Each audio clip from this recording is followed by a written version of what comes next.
Welcome everyone. তো সকলেই আসুন এবং দেখুন আজকের একটি সুন্দর ব্লগ আপনাদেরকে স্বাগত জানাই। তো সেদিনে আমরা খেতে বসছিলাম তিনজন মিলে।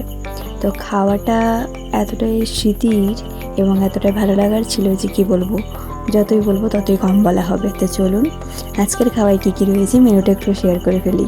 মেনুটা ছিল একেবারে হেলদি এবং হোমমেড, একদম বাড়িতে বানানো, নিজেদের হাতে বানানো। ছিল ঝিঙে আলু পোস্ত, মসুর ডাল, গাছের পাকা আম, পেঁপে সেদ্ধ, ঢেঁড়স সেদ্ধ এবং রসুন দিয়ে শাক ভাজা।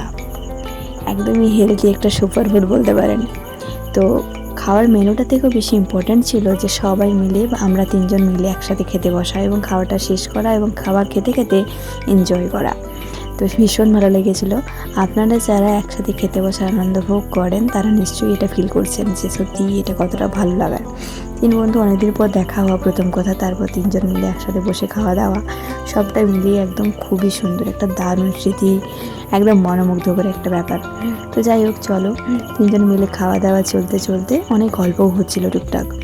যেমন ধরুন, কেউ ঢেঁড়স সেদ্ধ খেতে পছন্দ করে, আবার কেউ পছন্দ করে না।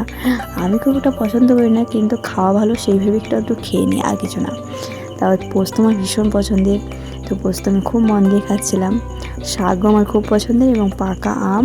আমি সব ধরনের আম খেতে পছন্দ করি না, পাকা হলেও কিছু বিশেষ বিশেষ আম পাকা হলেও সেটা আমি পছন্দ করি। যেমন ধরুন, একটু যদি গাছের হয়, মানে গাছ থেকে কিছুটা পেকেছে সেরকম যদি হয় তাহলে খুব ভালো লাগে। কার্বাইড দিয়ে পাকানো, যেগুলো কৃত্রিমভাবে পাকানো হয় জোর করে, সেই আমগুলো খুব একটা পছন্দ করি না। সেগুলো অনেকটা তাল পাকার মতো খেতে, কেমন একটা প্যাচ প্যাচে ফালতু লাগে, টেস্ট ভালো লাগে না। তো যাই হোক, তোমরা আমার মতো এই ধরনের খাবার খেতে কতটা পছন্দ করো অবশ্যই কমেন্টে জানিও।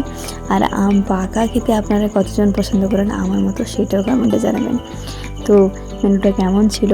হয়তো খুবই টেস্টি বলবেন না, কারণ যারা একটু স্পাইসি পছন্দ করেন তাদের কাছে আজকের মেনুটা ভীষণই সাদামাটা বা বোরিং মনে হবে। কিন্তু যারা একটু হেলদিও মাঝে মাঝে খেতে পছন্দ করেন বা খাওয়া উচিত মনে করেন নিজের স্বাস্থ্যের জন্য, তাদের কাছে আজকের মেনুটা অনেক বেশি স্পেশাল বা গুরুত্বপূর্ণ মনে হবে। আপনি হয়তো ভাববেন, হ্যাঁ ডালের কথা বলতেই ভুলে গেছি। ডাল খেতে আমি, জানেন তো, ভাতে মেখে ডাল খেতে আমি খুব একটা লাইক করি না। আমি কিন্তু সবজি দিয়ে ভাত খেতে বেশি পছন্দ করি।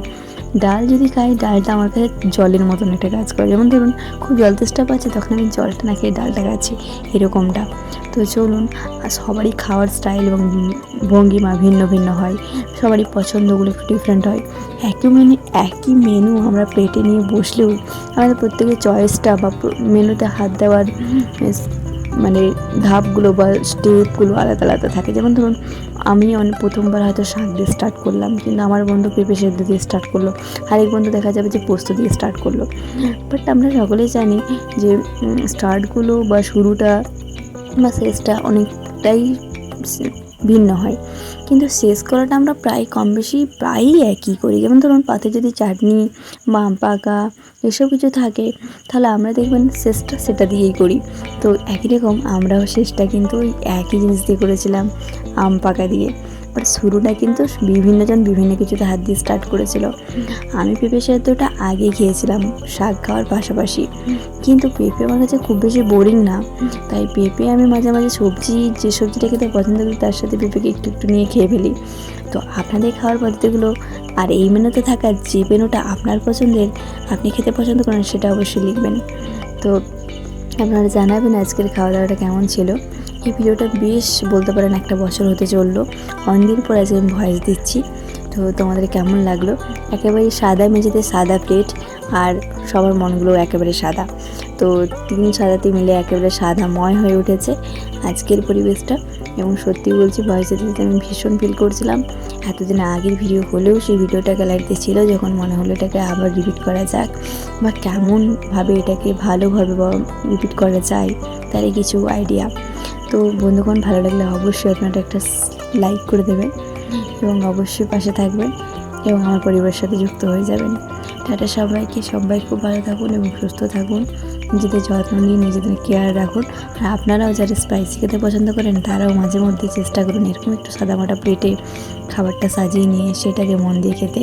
অন্তত জিভের কথা কম ভেবে, পেটের কথা একটু ভেবে, বেশি ভেবে যদি খান, তাহলে দেখবেন যে ঠিকই খেতে পারছেন। হয়তো স্পাইসি খেতে খেতে আমাদের অনেক সময় কী বলবো, মুখটা একঘেয়ে হয়ে যায়। মাঝে মাঝে এরকম সাদা মাথা ট্রাই করাও কিন্তু খুব ভালো জিনিস, যেটা আপনার হেলথের জন্য হতে পারে, মনের জন্য হতে পারে, অনেক কিছু। তো চলুন টাটা, স্পাইসির মাঝে মাঝে এরকম একটু ট্রাই করবেন।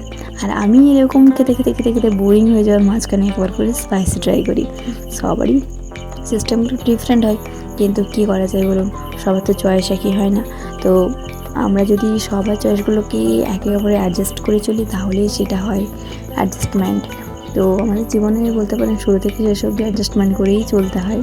তো চলুন এবার আম পাকা খাওয়ার পালা। আম পাকা খাওয়ার জন্য তো যতই আম পাকা খাওয়া হোক না কেন, আমি ওই যে আগেই বললাম, একটু গাছ পাকা আম যদি পাওয়া যায় সেটা খাওয়ার কিন্তু আনন্দটাই আলাদা। শুধুই মনে হয় যে সেটা কখন খাবো। তাই জন্য সাদামাটা খাবারগুলোকে শেষ করার জন্য আমি জাস্ট ওয়েট করতে থাকি। Take care everyone.